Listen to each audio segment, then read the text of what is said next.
here are some of the first things that we can do on Samsung Galaxy S25. If you are fresh after the initial configuration, if you have done the first setup, here's what you can do next in order to prepare your phone for the following usage.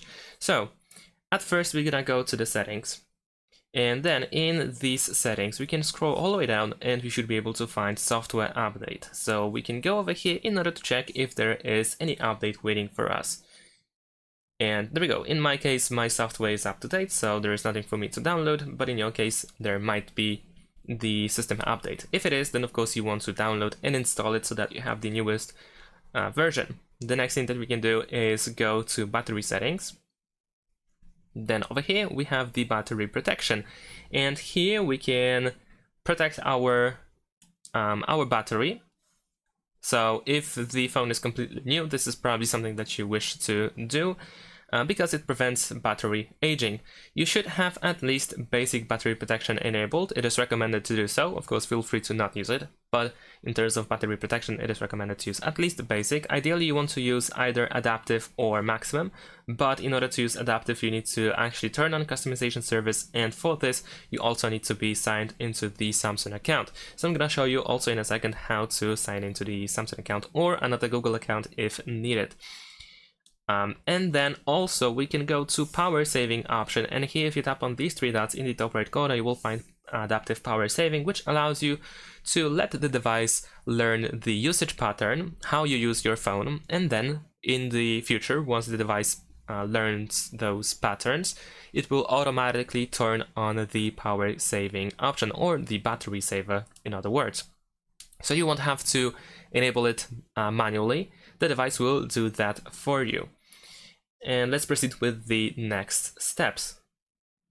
Now we can go to display options, and over here, of course, if you wish to use dark mode instead of the light mode, then you can set it up over here. In addition to that, we have brightness option where we can enable and disable adaptive brightness. So if you wish to have an automatic screen brightness that adjusts to the environment, then of course you can enable it over here. If you prefer to set it manually, then of course you can turn this option off. And in addition to that, we have extra brightness once the adaptive brightness is disabled. So if you wish to use it, then of course feel free to do so. And besides that, we can adjust the screen timeout. Of course, 10 minutes, it's way too much. This is just for me because it is much more convenient in my case for video recording. But in your case, the default option is 30 seconds. You can actually switch it to 15 seconds if you feel like it. And you can also enable the option keep screen on while watching, so that even if the screen timeout technically would turn off your screen or dark it, make it darker, etc. Then if the device detects that someone is looking at the phone, then it won't turn the screen off. Over here we can also go to navigation bar, where we can switch to buttons or swipe gestures. So if you prefer to use buttons, then of course you can go over here. If you wish to change the order of buttons, you want to go to more options, and here you can switch the order of these buttons so that the back button can be on the left side. And if you use swipe gestures, then of course you can switch it over here. You can go to more options, and you can also adjust the gesture sensitivity. It is also worth going to location. And while the location can be enabled or disabled pretty much all the time, although of course it is still recommended to turn it off when not in use, we can also go to location services, and as a tip, I can suggest you turning off Wi-Fi scanning and Bluetooth scanning. Just make sure that it is disabled, because most of the time you won't need to use it all the time, and at the same time it allows you to preserve the battery. Now, if you need to sign into the Samsung account or Google account, then you can scroll down to find accounts and backup. Then over here you can go to manage accounts, you can press add account, and then you can either choose Samsung account in order to sign into the Samsung account, or you can choose Google again in order to sign into another Google account if needed. Then we're gonna go to lock screen and AOD, and here, for example, we can enable and disable always on display. While AOD is quite cool, it also allows you to keep the battery for a little bit longer when it is disabled. So if you don't really need to use it, If you feel like it is not really necessary to have it enabled, then feel free to turn it off over here. And besides that, we also have screen lock and biometrics at the top, where we can set up the PIN code, password, or pattern for our phone. And also you can set up biometrics such as the face recognition, so you can scan your face and add face data, or fingerprints in order to unlock a device with your finger. Next, we can check if all apps are up to date. So if you go to the Play Store, then over here, let's get started. Over here, we have some of the suggestions, of course, that we can install. Well, in my case, these are apps that I used before, but I can just skip that. I don't really want to do this. And now we will also need to verify our purchases. So we can either use the password or we can use biometrics. So if you open it for the first time, you actually need to use one of these two options. Once it is done, you can tap on your profile avatar in the top right corner, and then over here we can go to manage apps and device, and here we can check for updates. We can tap on updates available in order to check the list of all apps that can be updated, and we can choose one by one which apps should be updated, or you can press update all over here or over here. And this is how we can make sure that all apps are actually up to date. We also have the Galaxy Store as well, but in this case we need to actually sign into the Samsung account as well. If you did sign into the Samsung account, then you can press agree. Now we can go to menu in the bottom right corner. Let's press I accept, then show again. And now over here, if you go to updates, here you will also find the list of updates that we can perform on the phone. So we can press update all in order to do that. Besides that, it is worth checking the notifications, because you might see this notification over here, finish setting up your device. You can also go to settings, and sometimes you can find something similar at the top over here. So we're gonna go over here.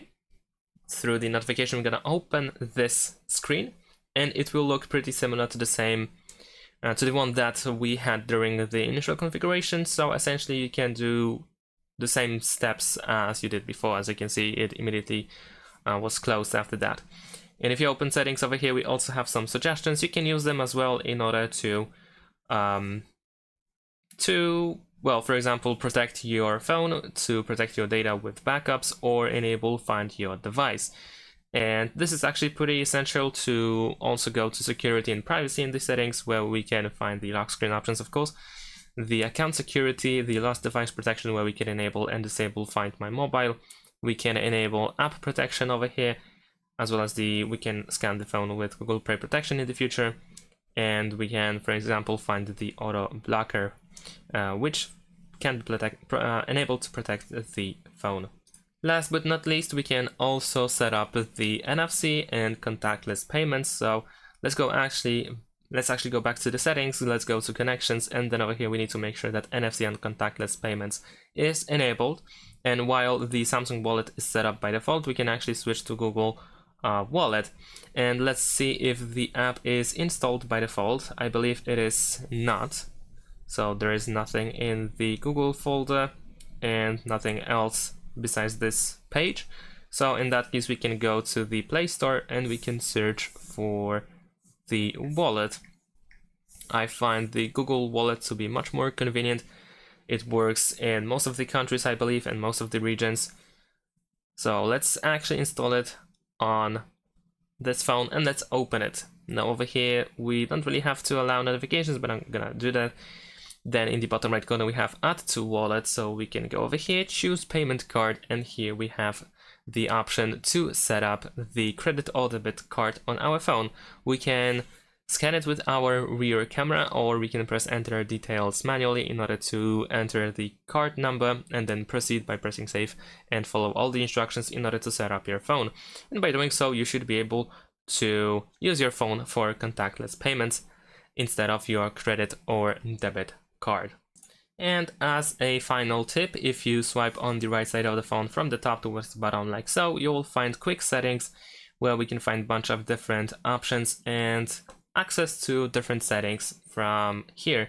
You can also swipe on this panel in order to reveal more options, and you can also customize this panel by pressing this pen in the top right corner. Then you can press edit. In here you can add some other useful tools, like for example take screenshot, like NFC, music, maybe not music share, but song search, always on display, and so on and so forth. So these tools allow you to quickly enable or disable something. Well, there's actually one more thing that I wanted to show you that I just remember. So we're gonna go to settings one more time, and this time we're gonna go to device care. Over here we can find the performance profile, and here we have the option to set it to either standard and light. The standard is the normal usage of the phone. It provides the recommended balance between processing speed, battery life, and cooling efficiency. But if you want to increase the cooling efficiency and if you prioritize the battery life, then you can choose the light option. And of course, as a downside, you will lose some processing speed in some cases, but it will help you prevent the battery aging for much longer. And that is it. Thanks for watching, leave a like and subscribe to my channel, and see you in my next videos. Bye!